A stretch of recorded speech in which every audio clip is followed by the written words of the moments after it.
Hello and welcome to Foreign Desk on Benue Television. I am Susan Ayo. The headlines.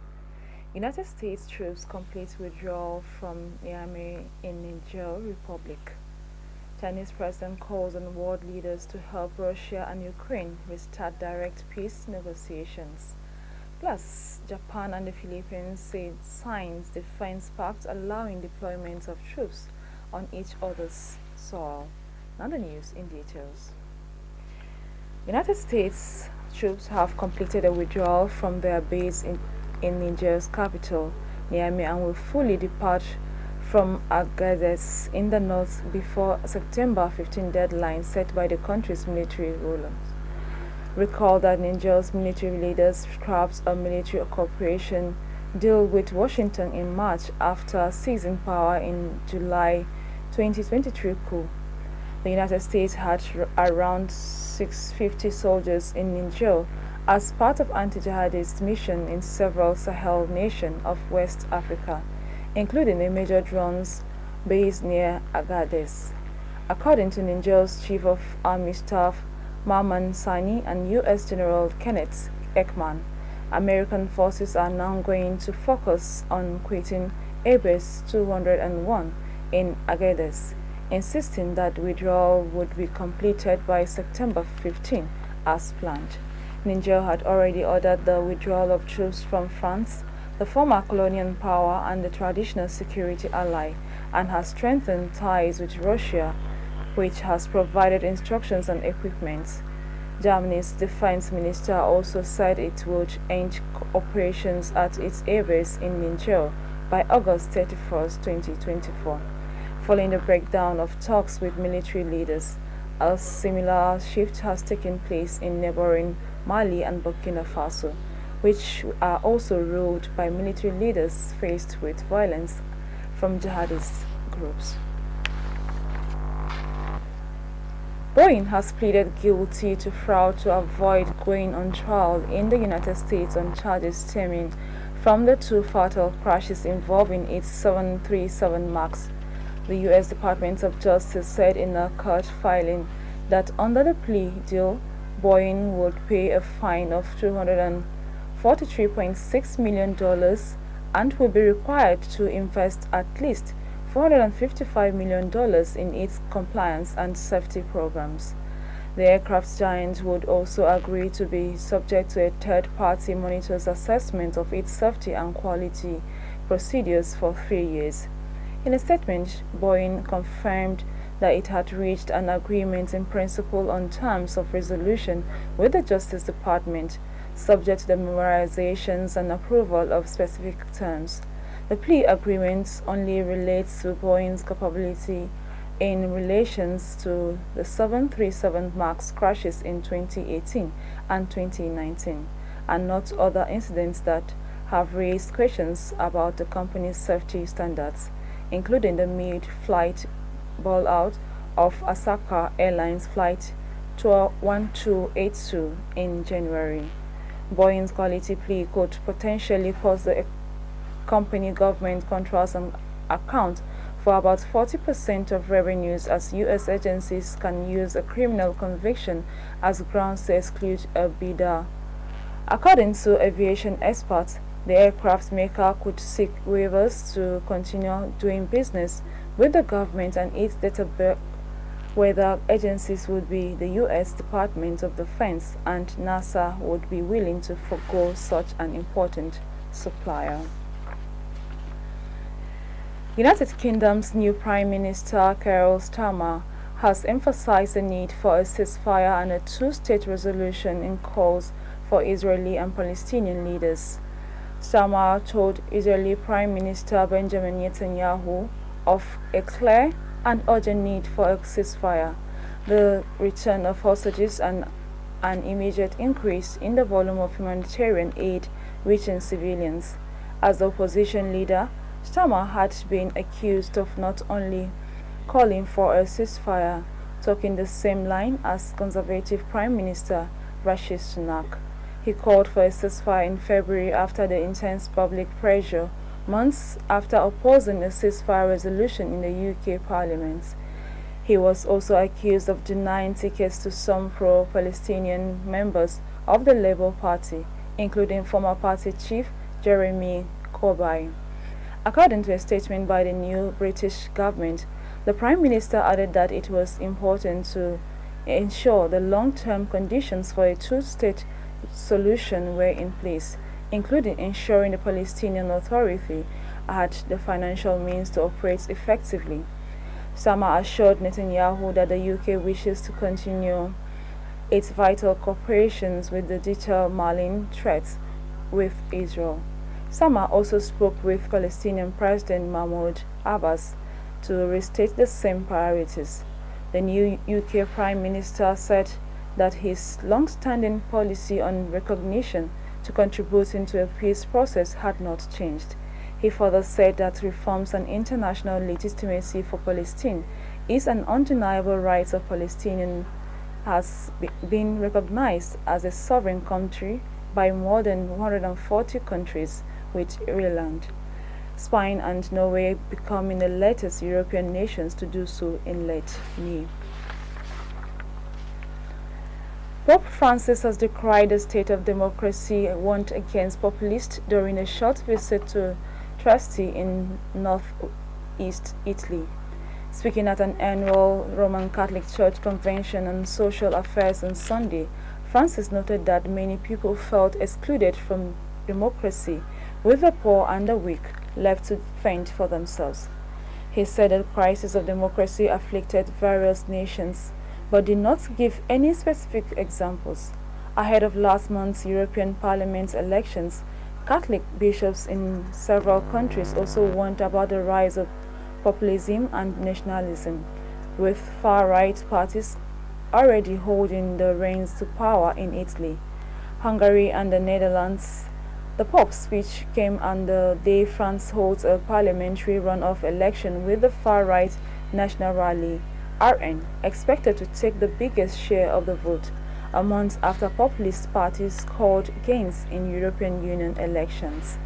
The Pope, who himself rules as an absolute monarch in the tiny Vatican state, said it was also important to teach children the importance of democratic values, warning that indifference is a cancer of democracy.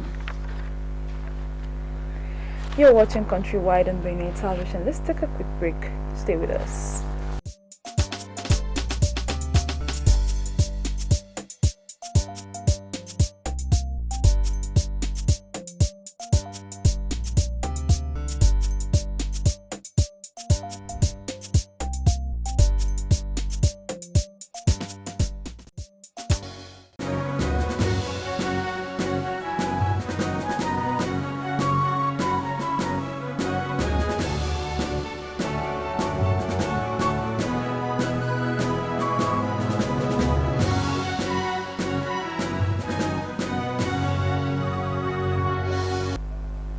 Glad to have you back. Chinese President Xi Jinping on Monday told Hungarian Prime Minister Viktor Orban that world powers should help Russia and Ukraine restart direct negotiations during a visit to Beijing-branded peace mission by the European leader.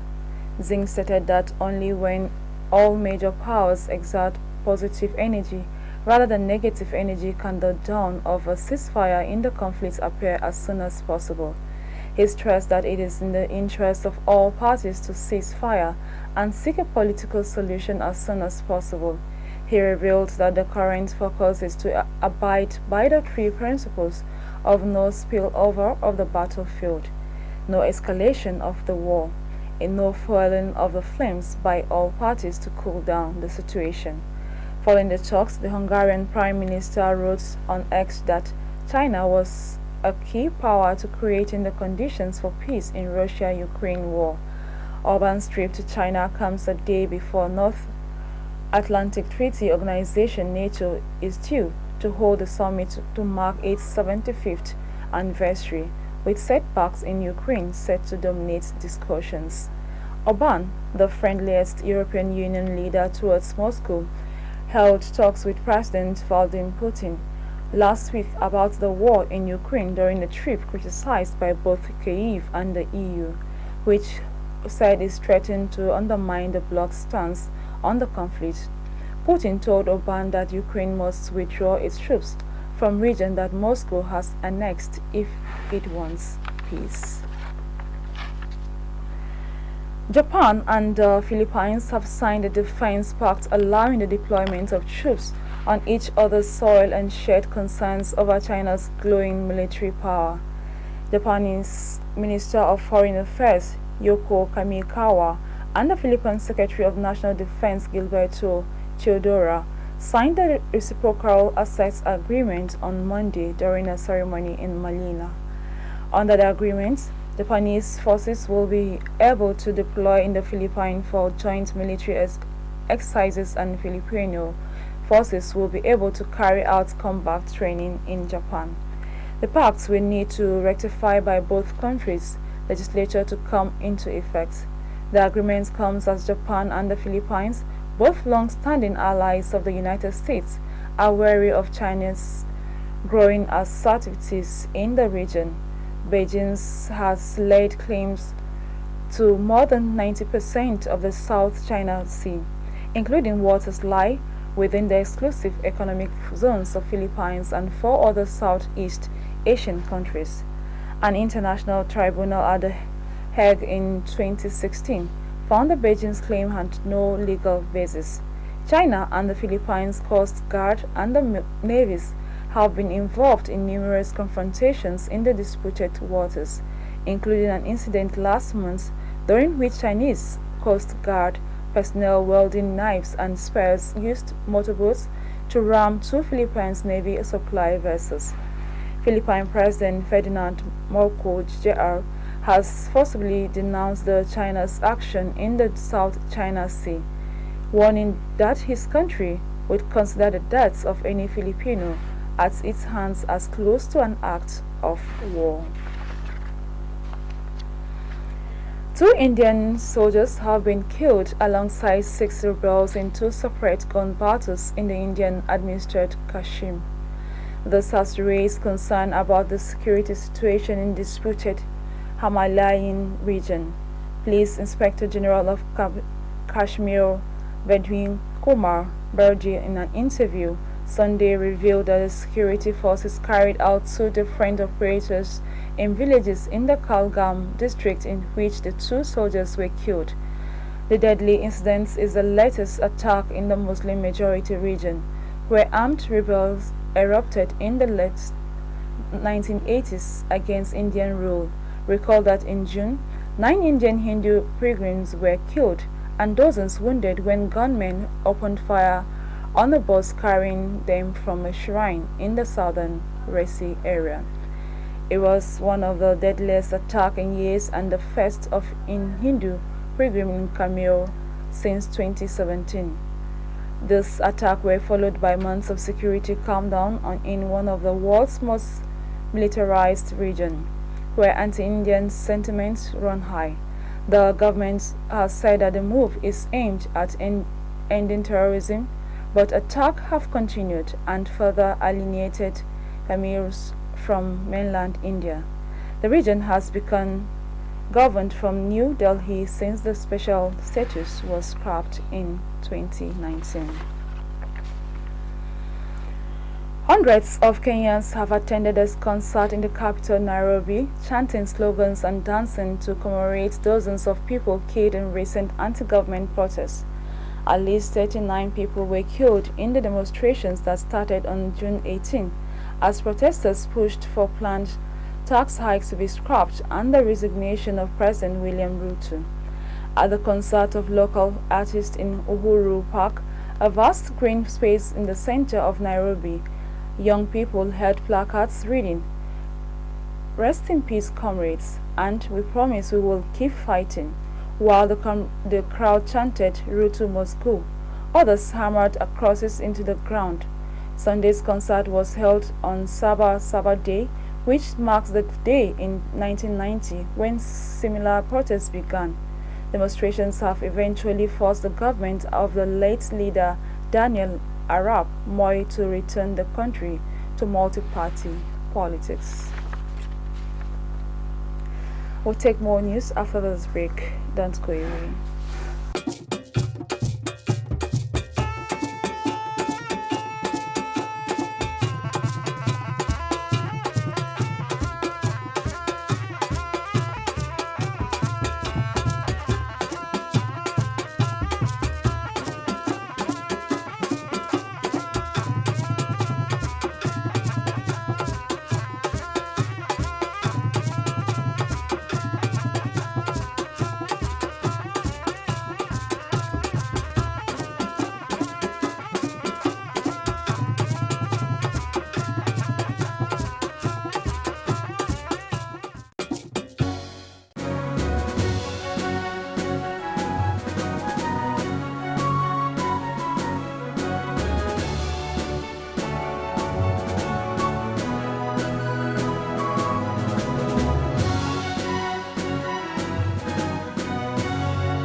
Glad to have you back on Foreign Desk. Forecasters said more than 130 million people in the United States are under the threat from long-running heat waves that has already broken records with dangerously high temperatures, aiding that scorching heat will be felt from the East Coast to the West Coast. A meteorologist with the National Weather Service NWS, Jacob Asherman, said that the heat and humidity could tip up the spike temperatures about 100 degrees Fahrenheit in parts of the Pacific Northwest, the Mid-Atlantic and the Northeast. In the Pacific Northwest region, a record could be broken in Oregon State in the cities, including Eugene, Portland, and Salem. He added that dozens of other records throughout the U.S. could fall, causing millions to seek relief from the blankets of the heat in cooling centers from Bullhead City, Arizona, and North Forks, Virginia.